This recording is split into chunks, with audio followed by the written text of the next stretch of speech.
When I began this project over a year ago, for many people from my past, it was the first time that they were hearing about anything. Of course, they took and take currently my words as a grain of salt because they imagine that I have devoted all of this social media presence in order to justify my actions. If that were the case, I would have created a story to attract even more sympathy. And then my superior, he slapped me and spit on my face, and I told him stop, and he said, "You're the scum of the earth, and I hate him." The first public response to my decision to leave the church and the priesthood came from the tabloid-esque publication called Church Militant. They did a piece on me, and that time I had just begun to open up about my story, so obviously all the details weren't out, but from the way that they were reporting, it seemed like they had inside information, but not for me. We have it from an insider source that many complaints were made to the rector about him, but the rector decided to let him be ordained anyway. Isn't that horrible? And we also have it from a highly reliable, anonymous source that Francis hit on this guy in the seminary because, he was a closeted homosexual. He was trying to beat the system. He was trying to manipulate. Come on, you get it, right? Freaking ridiculous. I did not yet have a YouTube channel at that point when they came out with their video that lied about me. But I decided at that point that, maybe this is a good opportunity to start sharing the truth with other people out there and let them know what really happened, because if this is what this reputable news source is doing to me, how many people out there who have left religion or had some sort of public scandal and had to deal with this type of reaction from their former community?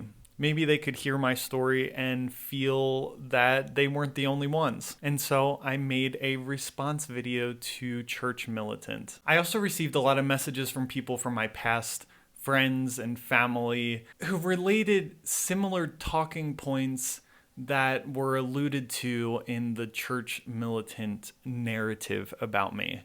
That I had been two-faced, a complete hypocrite the whole time. That they never really knew Francis because I was just lying the whole time for 27 years of my life. And then I decided to reveal the vileness that always lied beneath the surface. I don't know about you, but when friends and family call you a hypocrite and a liar, people that you love, well, Church Militant is not on that list. Not only because I don't love them, but because they are not lovable. But it sucks. It sucks so much to have people lie about you. Not only does it go against the principles in which I have decided to conduct my behavior, my life, but also it hit something very deep and profound. It revealed very dark fears that I know that I'm not the only person to have. Because being a good Catholic, I was very reflective in those moments. I took their words and instead of just dismissing them because they weren't true, I absorbed them and I reflected on my actions and my past, and I thought, was I a liar? Had I lied to myself the whole time? Was there truth in their words? Had I really never believed? We're told as Catholics, as Christians, that doubts against the faith are temptations. If God exists, if we believe in God, then what is a doubt other than a temptation? Because the fact was, I did believe in God. I see that in my intentions, my actions. And although I was faced with the silence of God. I continued on because I could and I should as a Catholic. In 2016, Martin Scorsese made a film called Silence, which was actually based on a book of the same title written by Shushaku Endo. I'm not sure about the pronunciation, but I love the book. The first time I read it was in the seminary, actually, before I became a priest. I own a copy, I've read it many times, and I plan on reading it again very soon. Without giving away too many spoilers, the story centers around the ideas of suffering and the apparent silence of God when his followers are being persecuted and killed. Two of the principal characters are missionary priests who travel to 17th century Japan for missionary work, and they are faced with a horrible persecution at that time in Japan. It's a historical nonfiction, but seeing useless suffering and death, the priests are face to face with their own faith. Do they actually believe that this is the work of God? Does God even exist? Is all of this worth it? You know, it's easy to wear a long, elegant black robe and walk through the halls, praying your office, going to mass, receiving the praise of little old ladies after you give a heartfelt sermon. It's so easy to be a priest in those circumstances. But in the trenches, shit gets real. Spoiler alert, they didn't sustain their faith. It was depressing to me as a seminarian to read the book, but I saw in those priests a weakness that I could see within myself, a potential that I could see within myself, within anybody who opens their eyes and understands themselves with a little bit of humility. And I realized at that time that it wasn't time to BS my way through religion. That we're talking about life or death, heaven or hell. So I had to focus on the elements, the cornerstones of my faith and strengthen that, because that's what's going to sustain me, not feeling good in my cassock and having the praise of little old ladies. Yeah, but my goal was to take things seriously and prepare for my future. No, it was to manipulate the system so you could become a priest, so that, I don't know, you could be gay as a priest and destroy everything and fuck off. Has anyone else seen the movie Apostle? It was powerful. Fantastical, but powerful. Not only was I very much reminded of my past religious community by this cultish group that was founded by criminals, but whatever, on the middle of this island, completely removed from society at large. I mean, the parallels were endless. But there's a main character, the brother of a sister. The sister is a part of the cult, and she was kidnapped, and they held her for ransom because the community needed more money and the father was rich. So they took one of their own followers and were threatening to do something to her if the father didn't pay. Well, the father died, and the brother decided to secretly go to this island and save his sister while posing as one of the cult members. But this main character brother, his name is Thomas Richardson, he used to be a priest, and we see him as a drug addict, an alcoholic, somebody who is messed up. But halfway through the movie, there's a flashback where he is in the middle of a persecution of Christians, and he is watching the followers die. Sorry, the garbage truck is going by, which means all the dogs in the neighborhood are going to bark. So we're going to have a short intermission.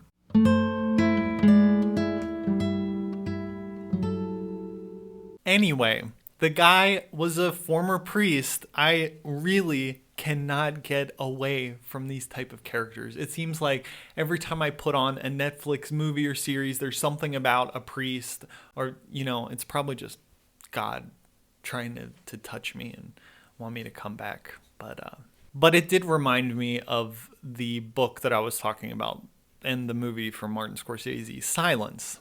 That this guy was so deeply affected by seeing this suffering, and then the useless suffering of people, and what was it for? I don't want to go into a long dissertation about both of these films, but those types of stories haunted me as a seminarian. There's another book that I read in the seminary called The Power and the Glory by Graham Greene. And it's a masterpiece, if you ask me. I don't have a copy, but that is on the list of books that I want on my shelf. And even more interesting for me now, with 2020 vision looking back, is because it's about a priest who loses his faith while he is in Mexico. I was in Mexico when I lost the faith. If you didn't already know. And this story is interesting because he continues to do his duty as a priest, going around hearing confessions, saying mass in secret. Of course, it's during a time of persecution when he no longer believes in God. And in my mind, that's, the acts of a hypocrite. He's pretending. But there's something in Catholicism and Christianity that we all at some point will have a moment where we no longer feel like we believe it. But don't worry, this isn't a doubt. This isn't any sort of proof that faith doesn't exist. It's just a test from God that, can we get through this moment to the other side, whenever that is? Maybe you never will until you die and go to heaven, but it's a test of our faith. Are we doing it just because it feels good, or are we doing it because it's what we truly believe? Because when I read The Power and the Glory, I thought the only saving feature of this priest who lost the faith and got involved with a woman, and it's a long story, kind of scandalous. Probably a lot of people from my past would have condemned the book, even though it was probably one of the most human and realistic portrayals of the priesthood that I have ever come across. But in this whole tale, I thought his only redeeming quality was that he continued on, he persevered, because there was something more fundamental that he was holding on to in his faith. It wasn't superficial. I wanted to have that type of faith that would carry me through even the most darkest times that I would eventually have. I don't know why, but I always envisioned my life to be complicated and not to be the normal course of things. I don't know why. Ever since I was little, I just thought that I was destined to be different. When I went to the seminary, I never expected to finish the 7-year program and become a priest. If I were to finish, which I did, even more improbable was me leaving the priesthood after a year and a half. I was expecting, after 7 years of this very sincere and focused formation, 7 years, that's a long time, that I would have at least made it 2 years. I mean, a year and a half, that's pretty weak, right? I mean, that's what other people think. That's what the people from my past think, the reputable news source. The reputable news source. And I understand it. I can see from the outside, from the perspective that I had before, I would look at myself and judge my situation and think, no, this guy probably didn't try hard enough. He didn't give himself enough. something was lacking in his formation, but on his part. And people say that as a closeted homosexual, the only real option that I had left was to become a priest. In my mind, I mean, take this as a grain of salt, if you will. In my mind, becoming a priest was not the last option. It was the first option. It was the best option for me, if God wanted it, of course. And that's why I pursued it. I mean, who wants to give their whole lives up, having a family, having a job, having things, having a life? Who wants to give all of that up to become a priest? Oh, but being a priest, you're close to God, and yeah, but we're human, and it's not a pleasant life to put yourself in. But I wanted to. I actually never even focused on the difficult side, what I was giving up. I never did that because I was shooting for the moon, but I was always realistic with myself. I did see that I was weak in certain aspects of my character. I mean, anybody who looks at themselves can see where they can improve. But I also saw a lot of good things within myself. I saw a lot of very powerful characteristics that would have very powerful effects on whoever I came across. And I considered that to be a gift of God, that he was going to use that in the future in order to spread his word or whatever. But I did see that weak part of myself. And in that weakness, that's where I wanted to rely on God and to put my faith in God. And then my belief, my faith was gone. I know the phrase is that I lost the faith, but I see it more, it felt more like a light switch that was turned off. But that did not sway my conviction and the momentum that I had. I remember positively thinking about these stories, not the apostle because that hadn't come out yet, but I remember thinking of Silence and Power and the Glory and reminding myself of my intentions before becoming a priest and thinking this must be that moment that I was preparing for in the seminary. It came a year and a half after being ordained, but it was here. And so I kept going. Even though I didn't feel good, even though I didn't feel God or feel my belief or feel anything, feel consolation, as they say, I kept going. Was my previous faith a facade? I didn't feel that in the moment.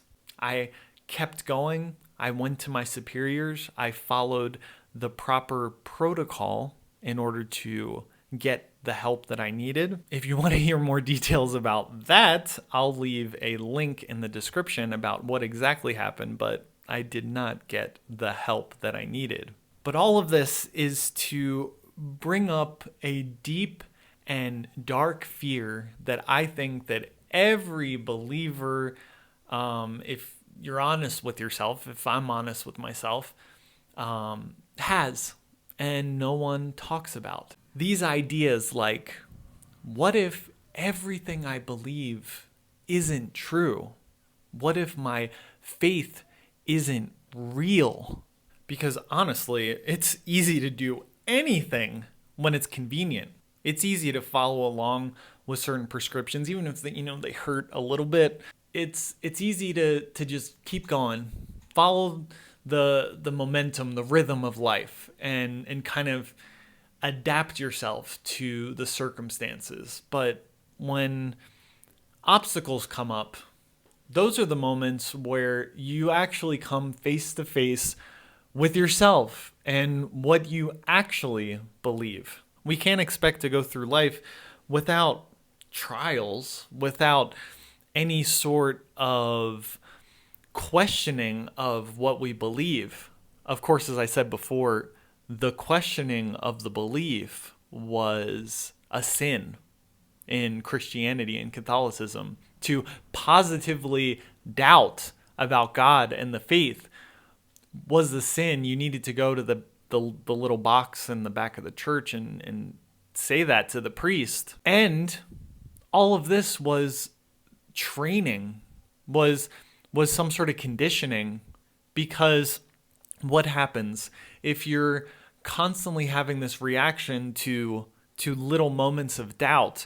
When you come face to face with the big moments of doubt, and maybe these thoughts come up again, you already have the habit of just pushing them to the side and continuing on, because that's the right thing to do.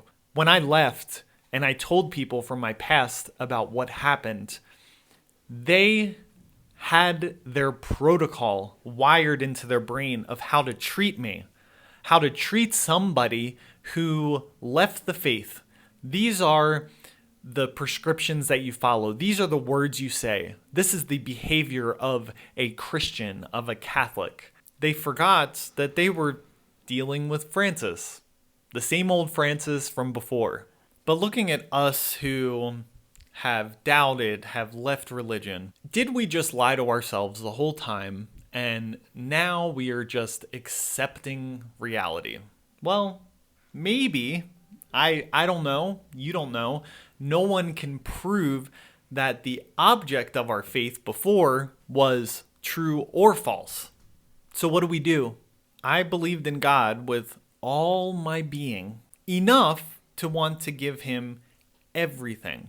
Looking at those stories, those movies and the books, my conclusion was looking at the people who do not give up the faith until the end. That was a sign of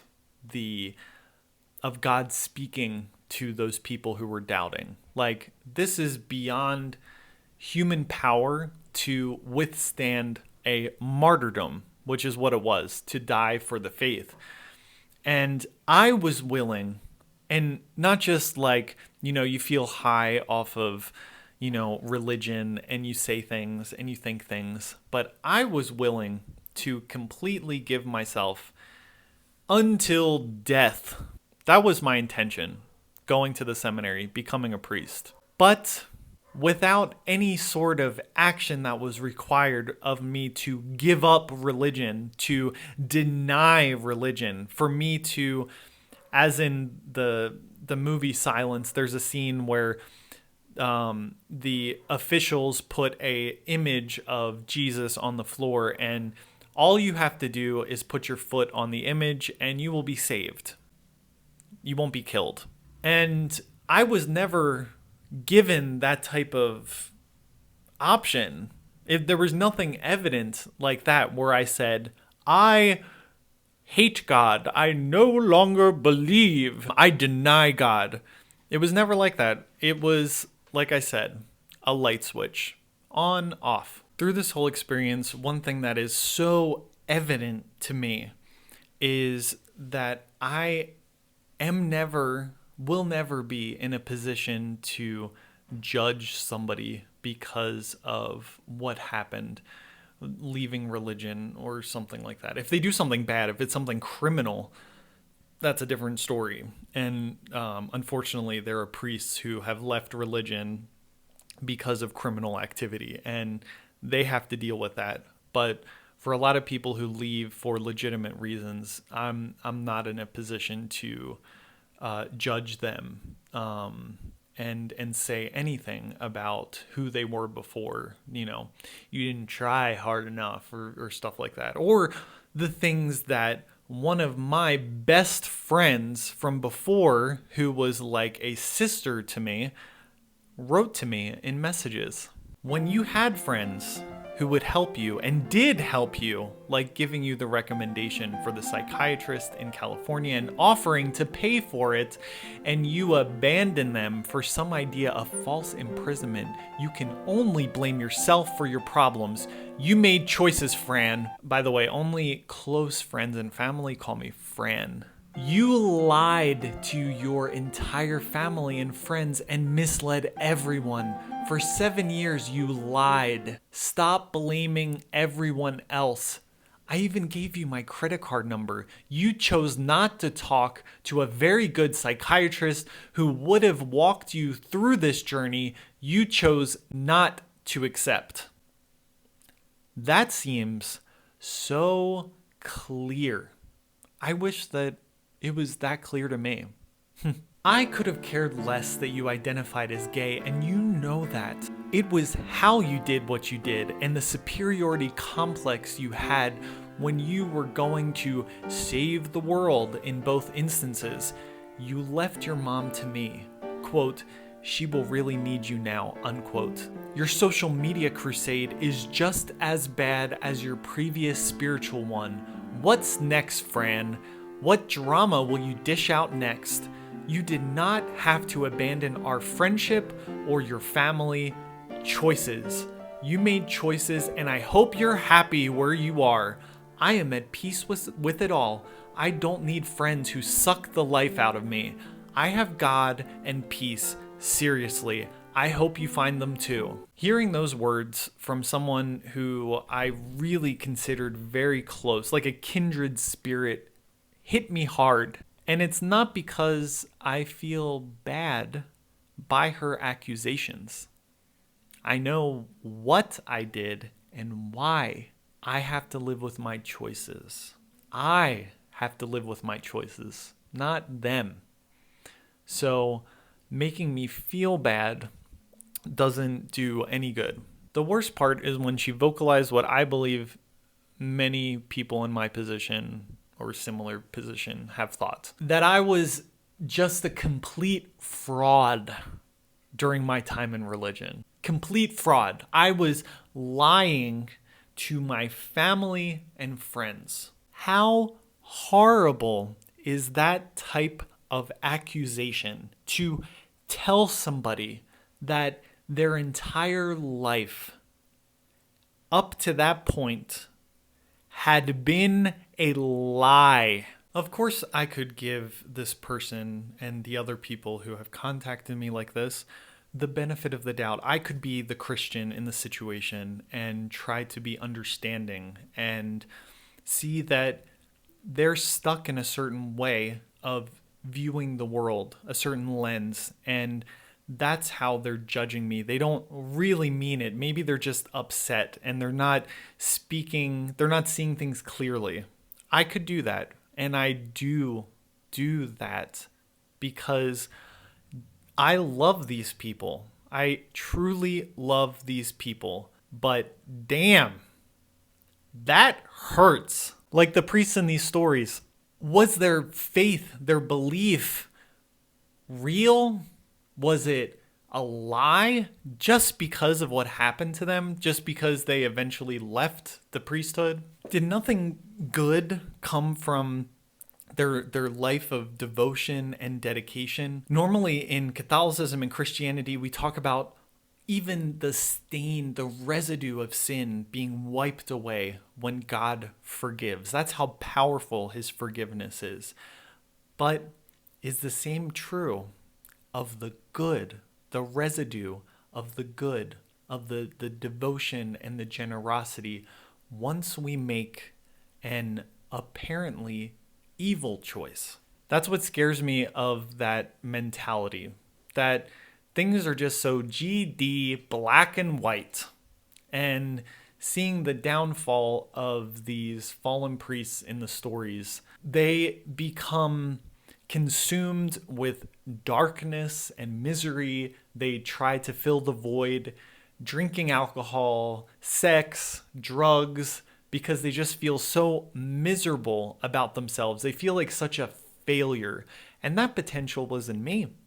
And it's in the potential of all people that leave religion who actually did the religion thing seriously.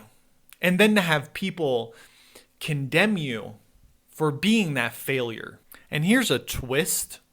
Maybe the reason why I read those books before I became a priest was to warn me what not to do when I left the priesthood, how not to act, what would not solve my problems when I left the priesthood, when I left religion. And I am not like those priests, like in the stories.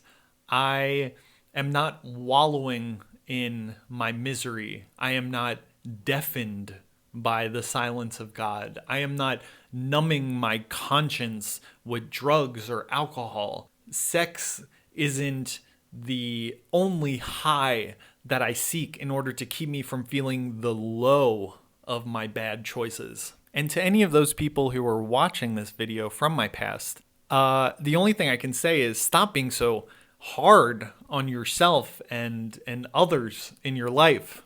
It's not black or whites. Give breathing room in order for humanity to develop. Who knows? Imagine if one day the light switch just turns back on. Maybe it will. Will I be coming back to you in order to be my compadre in this journey towards heaven? Will I look to you to identify with, seeing how I was treated now? I mean, it doesn't alter my decisions whether people accept them or don't accept them. That's not even a consideration. But what's gonna happen if I do come back to religion? Fair weather friends indeed. Thank you for watching another video. I want to hear your comments down below, and let me know if you've read these books, watched these movies, if you have any other stories, movies out there, series that you want me to look at and maybe talk about. I am reading all the comments, so I appreciate you stopping by and watching until the end, and I will see you next time. Bye!